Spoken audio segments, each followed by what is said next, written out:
While You Were Sleeping begins with one small lie told in a moment of panic, and that lie grows into a love story nobody involved could have predicted.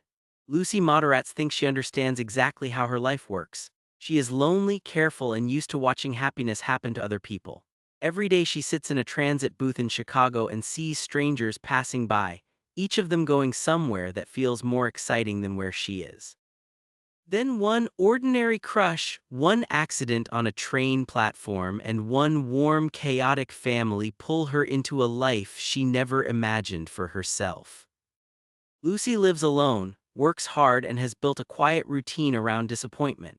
She was raised without the kind of big family support system other people seem to take for granted, and now adulthood has become a pattern of work, empty evenings, and small private fantasies. The brightest part of her day is a handsome commuter named Peter Callaghan. She sees him at the station often enough to build a dream around him, even though they have never really spoken.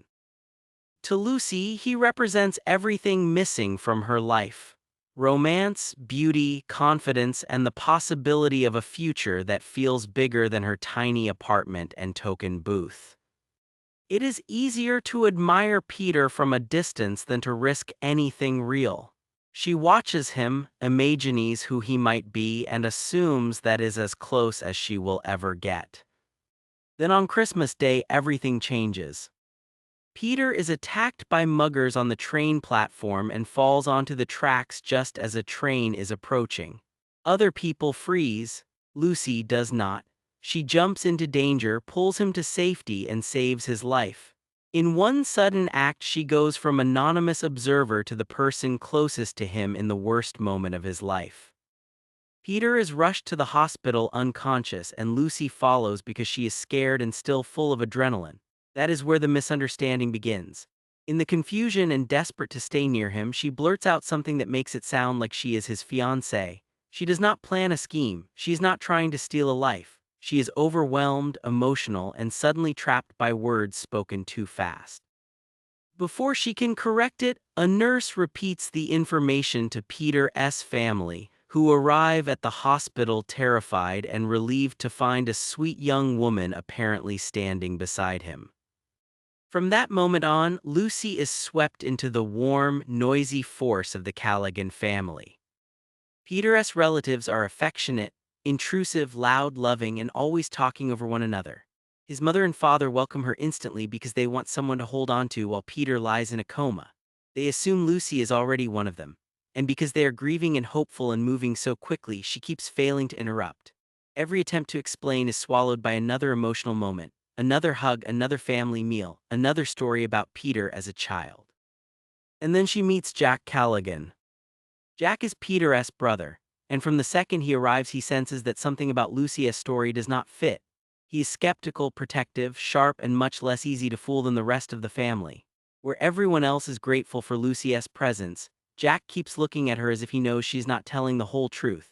At first that makes him an obstacle. Lucy is already drowning in guilt and attention. The last thing she needs is Peter's suspicious brother watching her every move. But Jack also sees something the rest of the family does not. Lucy is kind, frightened, and way out of her depth. As the days pass, Lucy gets pulled deeper into the Callaghan world. She spends time at their house, shares meals with them, and begins experiencing something she has not had in years or maybe ever: belonging. The family talks to her, listens to her, includes her in decisions, and treats her like someone whose presence matters. For a woman who has been living on the outside of other people's warmth, that feeling is almost impossible to resist. That is part of what makes the situation so painful. Lucy knows the whole thing rests on a misunderstanding she should correct. But every time she tries, circumstances close in around her again. Someone starts crying, someone gets excited, someone assumes one more detail about her life with Peter. And underneath all of that, there is a deeper truth she is only starting to admit. She does not just fear disappointing them, she fears losing them. Jack keeps circling closer. He questions her, challenges her, and tries to understand why his brother would be engaged to a woman no one has ever heard him mention. Lucy answers as honestly as she can without blowing everything up. That strange half-honesty creates the tension between them. Jack knows there is something wrong, but he also begins liking her anyway. The more time Lucy spends with Jack, the more the fantasy she built around Peter starts changing shape.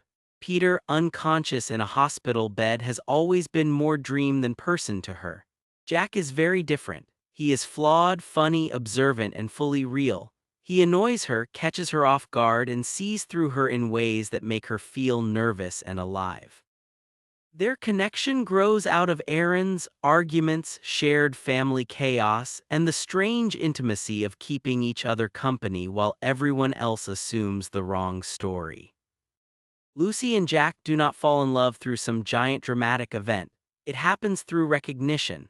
Jack notices how lonely Lucy is beneath her composure. Lucy notices how protective and tender Jack is beneath his teasing. He makes fun of her, but he also makes space for her. She lies to his family, but she never lies about caring for them. Slowly, they become the two people in the movie most able to see each other clearly. Then Peter wakes up. This should solve everything, but instead it makes the situation much more complicated. Peter comes out of the coma dazed and confused, and because his family has already built Lucy into the story of his life, he accepts her as his fiancée before she can explain. He is trying to make sense of what everyone around him is telling him, and Lucy, terrified of shattering the room, still cannot bring herself to stop it fast enough. Now she is trapped in a lie that has become social fact. Peter, once awake, is charming in the easy, polished way Lucy used to imagine from afar. But the closer she gets to him as a real person, the less magical he seems. He is pleasant and grateful to her, but there is no real depth between them. Their connection was born from her fantasy and the family's mistake, not from shared life. Lucy begins seeing that what she loved about Peter was mostly the space he filled in her imagination. At the same time, her feelings for Jack become harder to ignore. Jack tries to keep his distance because he is not the kind of man who wants to betray his brother, but the distance never lasts. He keeps ending up with Lucy in kitchens, on sofas, on errands through snowy Chicago streets, and in long conversations that reveal too much. He is the one who understands when she is overwhelmed. He is the one who can make her laugh when the whole lie begins crushing her. Lucy eventually tells Jack part of the truth. Not everything at first, but enough for him to understand that she never meant for any of this to happen. Instead of condemning her, he becomes more sympathetic. He sees that her biggest crime was wanting to stay near the warmth she stumbled into. That does not make the lie less dangerous, but it makes her more human. Meanwhile, Peter starts leaning into the engagement everyone expects. The family, thrilled that he has recovered, throws itself into wedding plans with the same energy it brings to everything else. Lucy gets swept along as dresses are discussed, meals are planned, and dates are chosen. She becomes less and less able to stop the machine. Every delay makes confession harder. Every kind gesture from the family makes her guilt worse. And every moment with Jack makes the whole situation more impossible. As Peter recovers, hints appear that he may not have been the ideal man Lucy imagined from the train platform. The more reality enters the story, the clearer it becomes that Lucy and Peter were never meant to be anything real. They were a misunderstanding built out of loneliness and timing. Still, the wedding moves forward. By the time Lucy is standing near the altar, she is emotionally cornered. She cannot marry Peter, cannot keep lying to the family, and cannot pretend she does not love Jack. The pressure becomes unbearable, and at last she does what she should have done much earlier. She tells the truth. The confession explodes through the ceremony. She admits she was never Peter's fiancée, that she only saved him at the station, that the whole relationship grew out of confusion, and that she let it continue because she was lonely and because being with the family made her feel wanted. It is humiliating, painful, and honest. For the first time since the hospital, everyone is standing inside reality. Then Peter has his own truth to face. Once the illusion is broken, it becomes obvious that he and Lucy were never really in love. The romantic story people projected onto them cannot survive direct light. Peter understands it too, and the ceremony collapses into the kind of chaos this family always produces when emotion overwhelms decorum. Afterward, Lucy is devastated. She expects to lose everything: the family, the warmth, the belonging, and most painfully, Jack. For a while, it seems like that is exactly what will happen. Lucy goes back to her lonely life and her transit booth, now carrying the memory of a family she never truly had and a man she cannot stop thinking about. Then the final turn comes. Jack realizes that what he feels for Lucy matters more than the embarrassment and confusion that came before. He understands something the rest of the story has been quietly building toward. Lucy did not enter their lives to steal something. She entered and revealed what everyone was missing, including him. So he goes to find her, not with polished speeches but with a plain directness that suits him best. He shows up at the station and tells her what finally needs to be said. He loves her, not because of the accident or the misunderstanding, but because of who she is when everything false gets stripped away.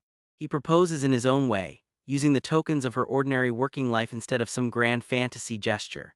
It is simple, funny, and exactly right for the story, because Lucy has spent the whole movie learning that real love is not the distant, perfect image she invented around Peter.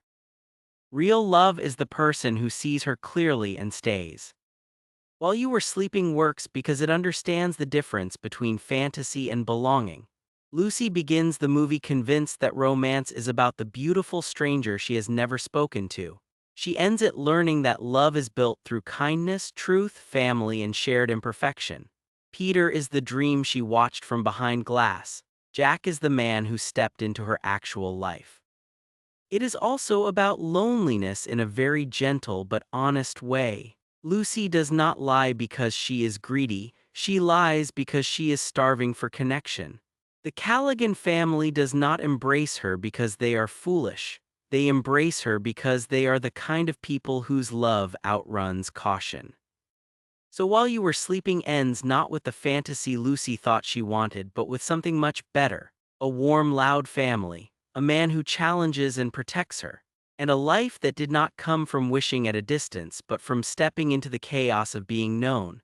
Sometimes the stranger you think you are waiting for is only there to lead you to the person who is actually meant to stay.